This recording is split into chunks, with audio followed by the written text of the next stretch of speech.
As the Pittsburgh Steelers head into their bye week, we asked the question, are they real contenders and could they bang with some of the top teams in the AFC? We explore that question and many more as they head into their bye week here on the North Shore Drive podcast from the Pittsburgh Post-Gazette. Chris Carter here with Brian Batko today. Let's get into it. You are now listening to the North Shore Drive podcast, a show on all things Pittsburgh sports from the writers of the Pittsburgh Post-Gazette, hosted by Christopher Carter.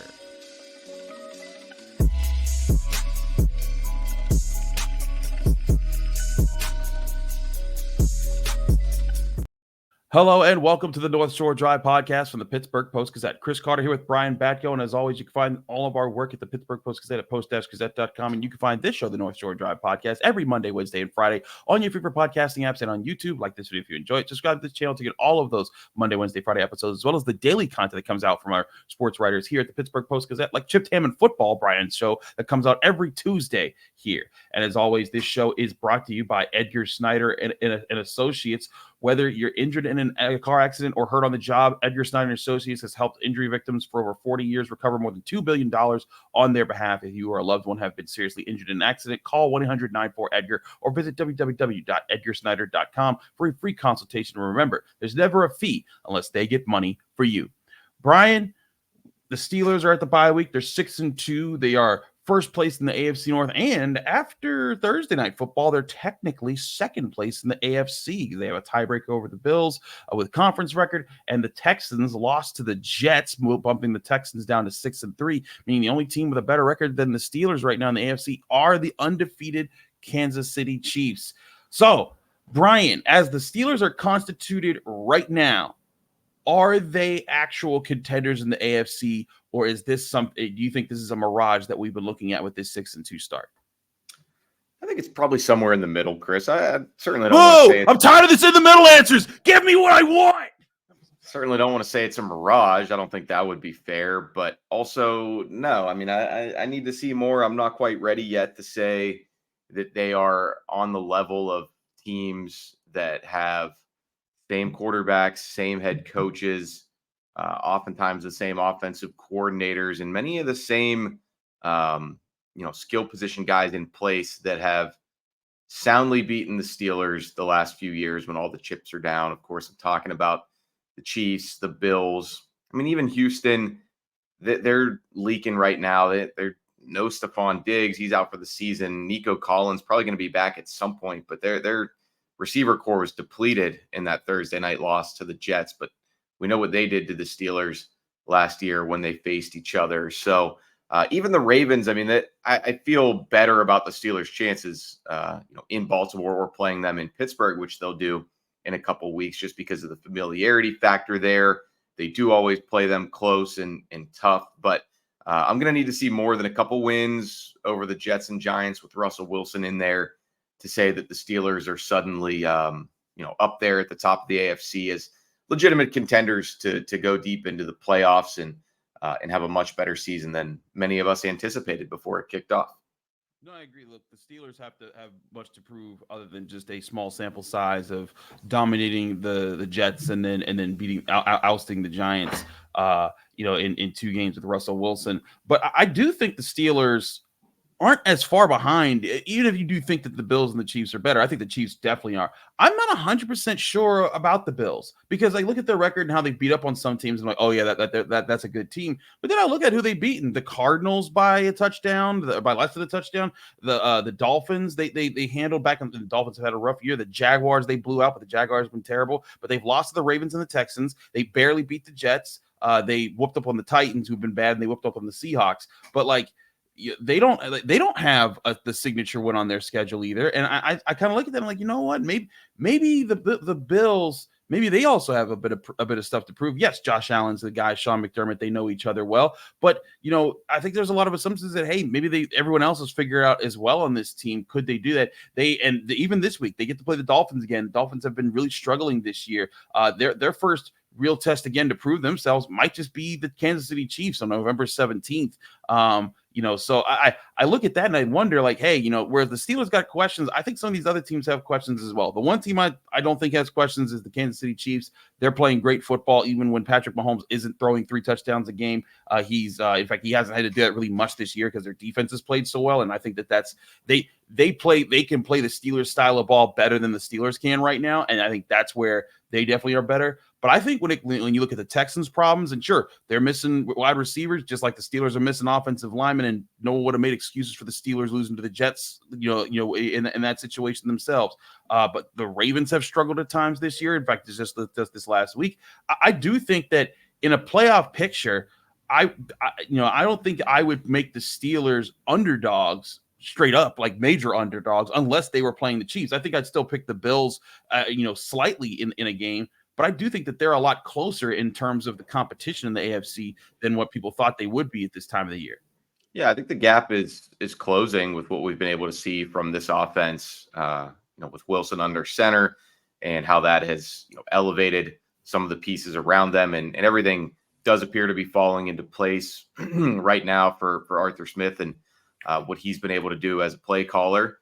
But yeah, I mean, no, I don't think they be getting blown out by anybody necessarily, although I still need to kind of see it be proven to me after the putrid performances by them in the playoffs when they have gotten there in recent years. Obviously, they battled back a little bit last season in Buffalo with Mason Rudolph there, but it was another horrendous start for them. I mean, it just seems like the teams that have the halves at quarterback in the AFC, when it really matters, they can just kind of take it to another level, turn up the dial, and then the Steelers are in a world of hurt. So yeah, I mean it's certainly better than I thought it was going to be. The outlook for them going into the season, I still think things could get thorny in the second half. I think this Ravens team is better than the ones they've seen in recent years. I think the Browns are going to be friskier with Jameis Winston back there instead of Deshaun Watson.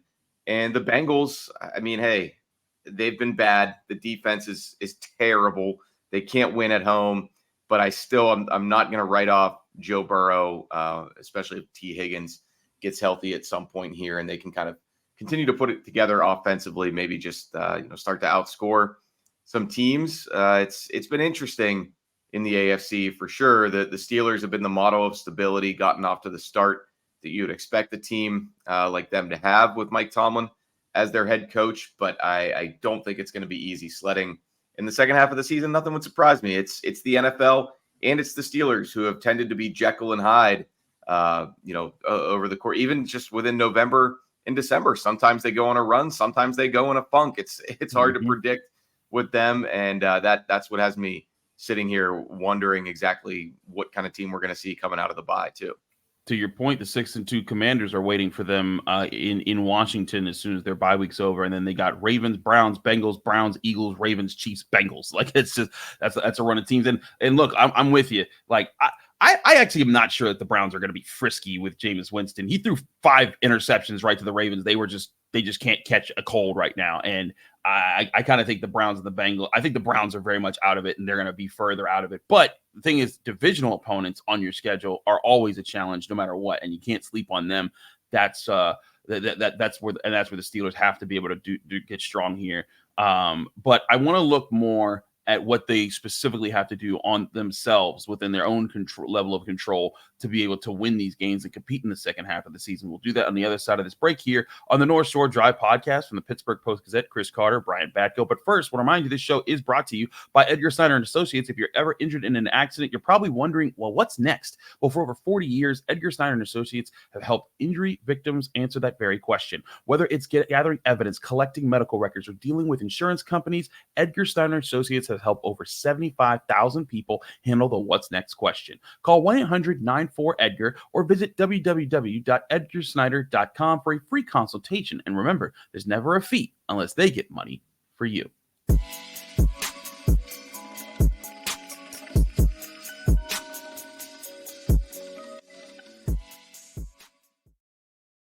We're back here in the North Shore Drive podcast from the Pittsburgh Post-Gazette. Chris Carter, Brian Batko. Brian, I want to do some quick superlatives here for you for the season, to kind of give an outlook as far as what the Steelers need to be doing or what they could do that could make them make them even more dangerous in the second half of the season. So I ask you this question first: what part of the Steelers team, Brian, gives you the most confidence that they can finish strong in the second half to say maybe even win the division?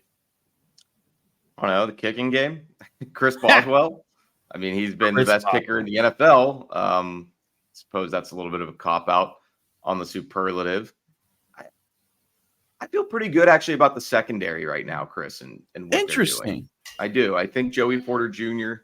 is solid. Dante Jackson at times, has been iffy, but I think if he gets healthy with that shoulder coming out of the bye week, then he can still give you pretty good play at that second cornerback spot. And Minkah Fitzpatrick, I mean, the splash plays haven't been there, but I think you still see him being a presence on the back end. And that's all to say nothing of Deshaun Elliott, who's been such a revelation for this team thus far, and both in coverage when he needs to be, and against the run certainly. So I think with Beanie Bishop playing better, Cam Sutton getting back into the fold, I think that's one area where it's going to be difficult when you start facing the Ravens and the Bengals and the Chiefs and even the Eagles. But I think they're better equipped to deal with some of those passing attacks than they were this time a year ago, with Patrick Peterson running around on his last legs and Levi Wallace being a pretty inconsistent player on the back end as well. I think that certainly you look at the depth that they offer with different answers at different places. I think that there are more answers, like you're saying. Joey Porter Jr. and Dante Jackson are, an experienced Joey Porter Jr. Gives you a 1-2 punch, and then you're adding Cameron Sutton back in, and with their other injuries at cornerback, maybe he can be that third option on the outside in an emergency situation, the way James Pierre has been. But he could also be the guy that floats around the field. Maybe he takes the place where Terrell Edmonds has kind of played as an extra man in the secondary. That's kind of why they went and brought Cameron Sutton back, was so that he could bring that versatility, strength to the secondary. I look at this, and I know this is part of the small sample size thing that we're talking there, Brian. One thing that gives me confidence isn't just one aspect of the offense, but it's what I see developing in the deep passing game combined with the way they've been able to run the ball the last 3 games. And you see Najee Harris getting over 100 yards, but also just the natural space that's being created by it, because teams are not pressing the line of scrimmage. They're not run blitzing as aggressively every first and second down like they normally have for the past 3 years with the Steelers. And I think part of that is they've had to start to honor the deep ball a little bit more. And Russell Wilson's hit on it more than a couple times now. And he's been able to show, hey, you leave George Pickens or Calvin Austin one-on-one, that could be a problem for you, because I'm going to give them a good 50-50 ball, and they're going to probably, and George Pickens is going to come down with it. Or if I lead Calvin Austin and you're a step behind, he could catch that and take it all the way. And I think that combination, it won't make the Steelers a top 10 offense. It won't make them a terrifying offense, but it will give them the balance on offense that if their defense is great, like if they, like right now, they're giving up less than 15 points per game. That's an awesome rate. I doubt that they can hold that all season, because they face some really good offenses down the stretch. But let's say that they keep that in the top 3 or top 5 of the NFL, and the offense is, right now they're at 15th in scoring. What if they could work their way up to 13th or 12th, and they're able to score consistently in like the 24s, 25s, 27s in games? That can win you a lot of these football games down the stretch and help get you to a strong record when you're looking at the last couple games of the season and you're trying to win the AFC North. Yeah, I mean, I did almost say the running game. I think there's some really strong abilities for them to build on here when you look at Najee Harris, the way he's running in year 4 in a contract prove-it season for him. Jaylen Warren's looking like his old self again. Whether it's Ryan McCollum or whether they get Zach Frazier back healthy, I think the center play has been pretty good against the run too. Mason McCormick should be continuing on the upswing. I worry more about the pass protection from that unit as we go through this season, particularly with a less mobile quarterback back there. But I think in the run aspect of things, they're going to continue to be able to build this thing up. And we've seen in the past, Najee Harris usually does his best work when the weather turns and these games get tighter in December and even January. So they're getting it out of him earlier this year. And, as long as the script doesn't flip on him and he can stay healthy, stay durable, stay as, the kind of burst that he's shown thus far, they should be able to continue to string together big games on the ground in the second half too, I think. Well, let's get into then the other half of this. What part of the Steelers gives you the most concern for the second half of the season?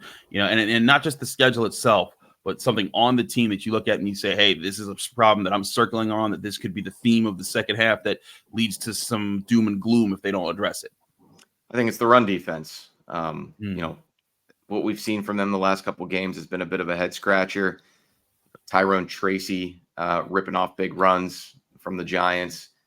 You're not facing the likes of Tyrone Tracy and Devin Singletary or Ezekiel Elliott and Rico Dowdle later in this season. You're getting Derrick Henry, Saquon Barkley, Nick Chubb. So it's going to be tricky for them to sort of figure out how to deal with this. I mean, if it's schematic adjustments they need to make, then okay. I think you have the confidence in Mike Tomlin and Terrell Austin to go ahead and do that and shore those things up. But if you're a guy short up front, that's not really replaceable at this stage of the season. If Larry Ogunjobi is just not who he used to be, if Keeanu Benton is not quite ready yet, in year two, I think we've seen some good stuff from him as an interior pass rusher, but if he's not the run stuffer that he can ultimately be yet at this stage of his career, that's a problem. There aren't many reinforcements coming. I mean, Isaiah Loudermilk, I guess, could play more. Dean Lowry could maybe try to get some more snaps in that rotation. And they've got Braden Fehoko on the practice squad, but he's never really gotten a look for the Steelers in the regular season. So, I mean, if it's a case of, yeah, they're going to fix some miscommunications during the off week and come back with a better plan against these really good running teams, okay. But if it's just a personnel deficiency, man, you can't really solve that once you get into November. You just have to hope guys play better and play with more confidence and get it done and win some of those one-on-one individual matchups up front, get off blocks that they haven't been doing the last couple of weeks. I actually share your concerns. I think that's actually kind of mine as well. I think that it's a mix though of how are the linebackers working in the run game, because like there were plays, and we did a film study on the flipping of Alex Highsmith and TJ Watt and the impact that could have on the pass rush and freeing up TJ Watt. But one of the plays that I highlighted was a play where they did flip them, and TJ Watt played the run very well along with Cam Heyward. But behind those two, there were two gaps that needed to be maintained by Patrick Queen and Peyton Wilson, and they both lost those gaps, and that led to a 27-yard run by Tracy in that Giants game.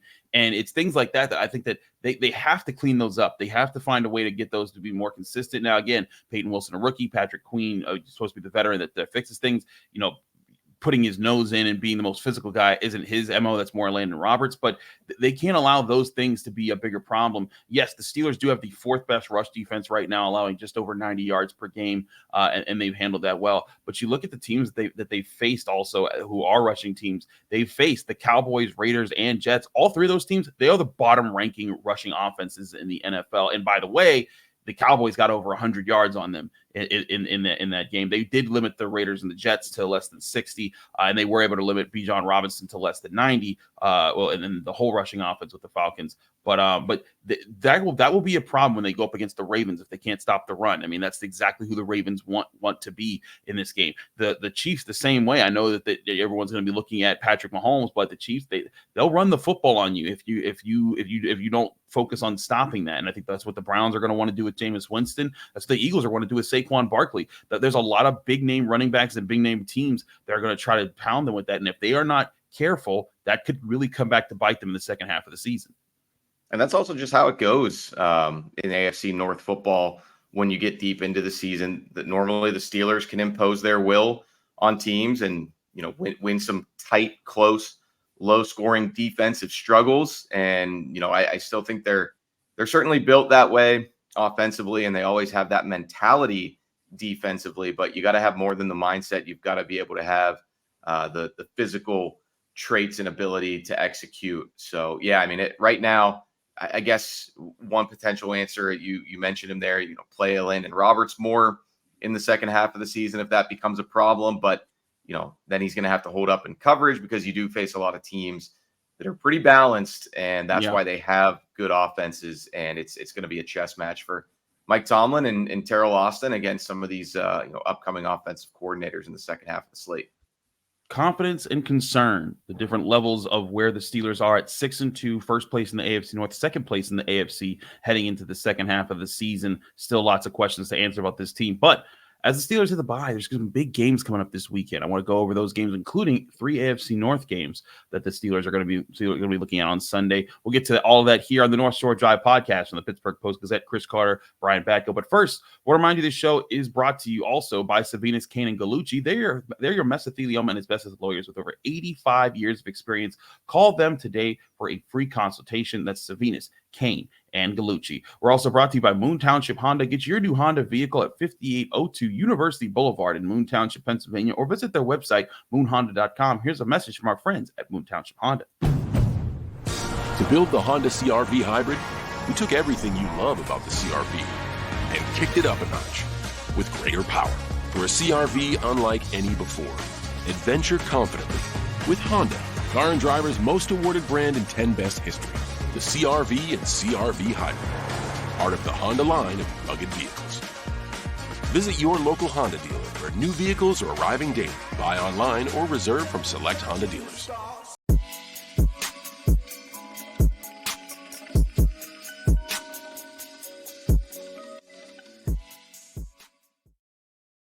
We're back here on the North Shore Drive podcast with the Pittsburgh Post-Gazette. Chris Carter, Brian Batko.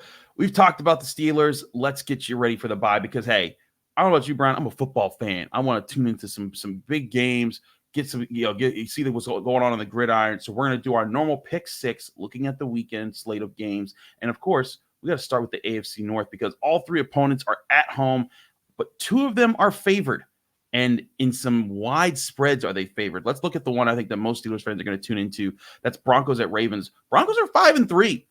I didn't see this happening, Brian. I've been making jokes like, oh, wow, the Broncos, they're so bad. But at the same time, like, I'm one of the people that thought they would be bad. I thought the Broncos were in for a top 5 pick this year. And who knows, maybe they still are. Maybe they're going to lose out the rest of the season, but they've had a good start. But despite that good start, they are 8.5-point dogs in Baltimore as the Ravens are heavy favorites in this game. I mean, I'm picking Baltimore to win here, Brian, but I'll take Denver to cover because that's a wide spread. And I don't know, Baltimore's been inconsistent at times this year.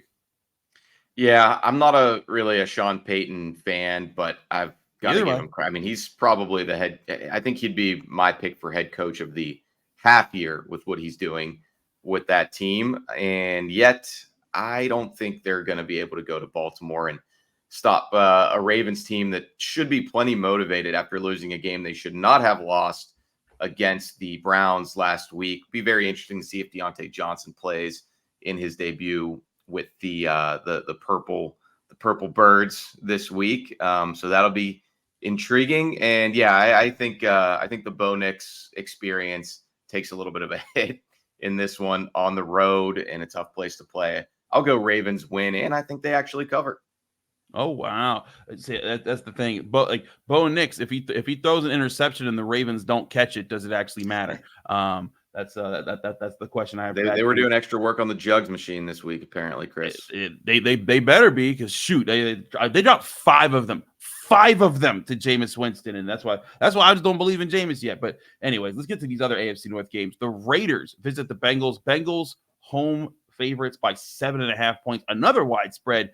Call me crazy here, Brian, though. I'm okay with taking that spread. I'll say Bengals win, and they beat them soundly. I think the Raiders, they're one of those teams that have kind of been signed to their fate. They know who they are. And the Bengals, here's the other thing. The Bengals need to win this game. If the Bengals lose this game, it is disaster after what Joe Burrow said last week. Oh, we can win out. We can do this. Like, Joe, I think that you could beat some of these other teams on your schedule, but I don't know about the whole win out thing. The Bengals have to win it, and I think they will.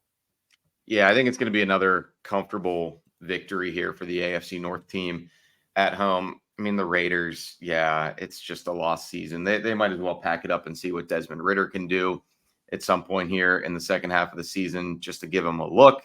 I think Cincinnati wins this one pretty easily, although to tie these first two games that we're picking together, so bizarre the NFL is. The Raiders lost to the Broncos, of course. They are one of 5 wins against fairly shaky teams that Denver has, and yet they beat the Ravens in week 2. So make sense of that what you will, but yeah, I think the Bengals start to get back to the good with this one, and if they somehow lose to the Raiders at home, yeah, stick a fork in them. Yeah, that would be a death knell, I think, for the Bengals, and I wonder where they would be at the trade deadline if they would be willing to move some assets at that point. But let's move along here. The other AFC North team in play is the Browns. They're also at home, but they're the only underdog of the AFC North teams. They're 1.5-point dogs at home to the Los Angeles Chargers, who right now boast the number 1 scoring defense in the NFL. Brian, I know we were talking about this earlier. I still don't believe in Jameis Winston. I still don't know if I believe in anything that the Browns got going for them. I'm not a big believer in the Chargers, but I have to think this Chargers defense, they capitalize on some turnovers, and if nothing else, they'll find a way to eke this one out in a close one. I'm taking Los Angeles. Do you got Cleveland? Am I dogging the dogs here? I am taking the Browns. Whoa! I am taking the Browns. The Chargers, they have not left the West Coast since that week 3 game at Pittsburgh. That's played crazy. the Chiefs at home at a bye week. They played at Denver. That's Mountain Time. They played at Arizona. Then they had the Saints at home. But yeah, I mean, they're going to have to deal with the travel in this game. Cleveland fans, it feels like they're kind of back in again. So yeah, I'm just I'm riding the vibes at least for another week for the Browns, and it could come crashing down for sure. But I'll go with Jameis and them winning another one after everybody left them for dead. Okay. The Browns rising up. They'd have 3 wins. They'd be 3-6 if they pulled that one off, and still at the bottom of the division, unless the Bengals lose, and then that's a whole other conversation. But I digress. Let's keep moving forward here. 2 former Steeler opponents, the Cowboys at the Falcons. Falcons 3-point favorites. The Falcons come on strong here. They're 5-3. The Cowboys kind of struggle right now. They're 3-4. This to me is a must win for the Cowboys. If they lose this game, Brian, they not only are they so far back in the NFC East, they're far back in the NFC. The worst record in the NFC North right now is the Bears at 4-3. The entire NFC West is basically 4-4. The Rams are 3-4. If the Cowboys fall to 3-5 and they don't take a step up, yes, they're missing key players on defense. I know that, but like they might just be pushed out of the playoff picture altogether. I think they have to win this game, but here's the crazy part: I don't think they do. I like the Falcons. I like the way that they're playing. I think that they mesh well with what the Cowboys would try to do in this game. And I'm taking Atlanta to win at home. Brian, are you going with Dallas? I hate the way the Cowboys are playing lately, but I do feel like this is one where they go on the road and, yeah, backs against the wall, kind of like the Jets last night. If we would have picked that game, I actually would have picked the Jets. And, I would get out of here. You wouldn't have picked the Jets against the Texans. Look at that, Chris. I can't see I that. did pick the Jets. Oh, you did? Is that the ESPN Pick'em app? That's Yahoo. That's Yahoo. Okay. Yeah. But look at you picking the Jets. I wasn't feeling good about it early in that game, but no, but it's when just Malachi a case of, like, Corley dropped that ball, I was like, oh God, that was hilarious. I don't know, with football players, guys, like, you like to paint us media with a broad brush, so I'm gonna do it to you. I'm gonna generalize all of you. Stop dropping the ball before you cross the goal line.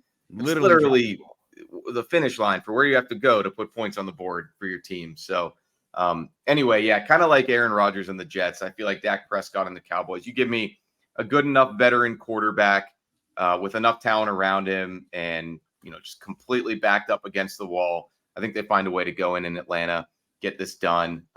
Don't feel good about it. I think it's basically a coin flip game, but just kind of banking on the Cowboys not completely bottoming out here. Okay.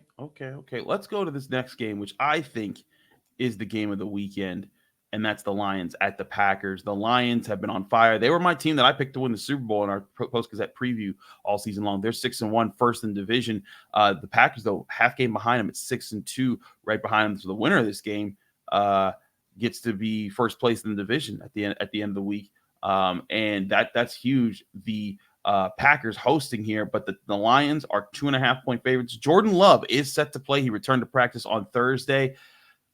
I like Jordan Love. I think he's an exciting player. I think that this Packers team has a lot of things going for him. I like the Lions more. I still think they're a more dangerous, complete team. Jared Goff, he doesn't have to be Superman. He does kind of what the Steelers want Russell Wilson to do: distribute the football, let the other playmakers win. And I like that model for the Lions to win this game. So many 50-50 games on the slate, I feel like, this week, Chris. You did a good job of picking them for this segment as well. Packers have won 4 in a row. Lions have won 3 in a row. Lions have won 3 since the bye. They've won 5 in a row overall. I think the Packers at home, at Lambeau, crowd fired up on a 4-game win streak. I think this is one of those games where Matt LaFleur dials up some things. And yeah, Jordan Love being healthy is the X factor. I'm going to go with them holding serve at home in what's become a really good rivalry in the NFC North. The Packers have had to win so many close games. Seems like they're figuring out how to do that. Don't feel great about it, but give me the Pack. The Pack. Okay. I think we've picked differently on every single game so far. We both picked the Ravens. Oh, okay. Right. Yeah. And the Bengals. I think neither of us picked the. But Browns, Cowboys, and Packers. Let's see if we've got another disagreement in us. All right. I have a feeling we do. We might hear Sunday Night Football. The Colts at the Vikings. Vikings 5.5-point favorites here. They're on a 2-game losing streak after starting the season 5-0. People are asking questions there. Jordan Addison, former Pitt star, putting out Instagrams and saying free 3. So some questions along there. But the Colts, they also That'd be questions. So funny if the Steelers traded for Jordan Addison. It would be he's persona non grata on the Pitt side of the facility. If they trade away Kenny Pickett and bring in Jordan, it would be so funny in the same calendar year. That would be hilarious, but I don't think that's going to happen. I don't think so either. The Colts are 4-4. They're second place in the AFC South, hanging in there. This is a big chance for them to catch up to the Texans, who they just lost to last week. They've lost 4 contests, 3 points to the Texans, 3 points to the Jaguars, 6 points to the Packers, and 2 points to the Texans. All 1-score games. I think this is a 1-score game. I've been going back and forth on this. Before I give my prediction, I've given you all my picks first. I want you to give your pick first this time, Brian. Okay. Joe Flacco versus Sam Darnold. A lot of consternation in Indy this week over Anthony Richardson being benched for Flacco. I don't really think that's a good move for them in the long term. I think it would make a lot more sense to give Anthony Richardson those reps on the job, find out exactly what you have in him as a physically gifted but inexperienced young quarterback. And yet, I think it makes sense for this week just because the Colts have been competitive. They've lost close games left and right. They've got veterans on that team who feel like they have enough pieces. I would probably disagree that even with Joe Flacco playing at a high level, that they're a team that can go all the way and make noise in the AFC and be a Super Bowl contender. But why not throw them out there on the road, prime time at the Vikings against a really good defense? I don't mind this short-term decision for Shane Steichen. I actually think they get it done. I think Joe Flacco leads the Colts to an upset against a Vikings team that, yes, is struggling lately, lost the last 2. And as everyone knows, if you watched every week, I'm still not a believer in Sam Darnold and that offense. So I think Flacco wins one, galvanizes the group, and afterward, everybody in that Colts locker room is talking about how it was a crazy week, but they never lost faith in each other. That's an interesting way to look at it. They're gonna survive through adversity, embrace each other through adversity, and get better because of that. That'd be an interesting thing to play out. I don't think it plays out that way. I think Minnesota gets back on the winning side. Skull, all that weird stuff they be doing in Minnesota. They're going to find a way to get it done. Yes, Sam Darnold, I don't believe in him, but I do believe in Justin Jefferson. I also think this offense gets on track. I also think this defense causes some problems. I think one thing that the Colts prey on is they try to prey on catching you unawares. The Vikings defense plays fast, aggressive. Brian Flores is going to have them ready. I think they have to be back. And when I look back at these 2 losses, they lost by 10 last week to the Rams, who are showing, hey, maybe they're better than what people thought they were. They lost by 2 points to the Lions in a very close contest. I just have to think the Vikings find a way to bounce back in this game to avoid going 5-3. They get to 6-2. Meanwhile, the Colts, they continue to kind of go up and down as the season goes along. They've had a pattern of winning 2 games and then losing 1 for the last 6 weeks. So I think that they kind of start to balance out even more by losing this one as well. In this one. So Vikings, I'm seeing some cracks. I'm seeing some cracks in the Vikings defense. lately. And there are I think some. if Anthony Richardson were starting, I think Brian Flores would be all over him. I think it'd be a rough night at the office for him. But Joe Flacco, he's seen it all. He gives you a little bit of the edge as far as the experience. And we saw what happened once the Steelers got him instead of Richardson in that game. So if you're Flores, Mike Tomlin said he didn't want to blitz Flacco. We know Flores loves to bring the heat. So that's going to be a fun one on Sunday Night Football. Well, the other factor is Joe Flacco. He's going to see purple. He's going to throw to it. He's going to think he's throwing to Derek Mason. That's what he's going to do. Yeah. Anyways, old Ravens habits die hard. But there you have it, our pick six slate there of games. Where did you guys pick? Let us know in the comment section on YouTube. Thanks again for tuning into the North Shore Drive podcast from the Pittsburgh Post-Gazette. Chris Carter, Brian Batko. Check us out, as always, every Monday, Wednesday, and Friday on your favorite podcasting apps and on YouTube. Like this video if you enjoy it. Subscribe to this channel to get all of those Monday, Wednesday, Friday episodes, as well as daily content that comes out from our sports writers here. We'll be back Monday, recapping what happened on the weekend and getting you ready for Steelers Commanders week as we're back here on the North Shore Drive podcast. We'll see you then here Monday for the Pittsburgh Post-Gazette. Thank you for tuning in to another episode of the North Shore Drive podcast from the Pittsburgh Post-Gazette. If you watch this video on YouTube, please like the video and subscribe to our channel. For all the sports coverage from the Post-Gazette that we have to offer, visit post-gazette.com.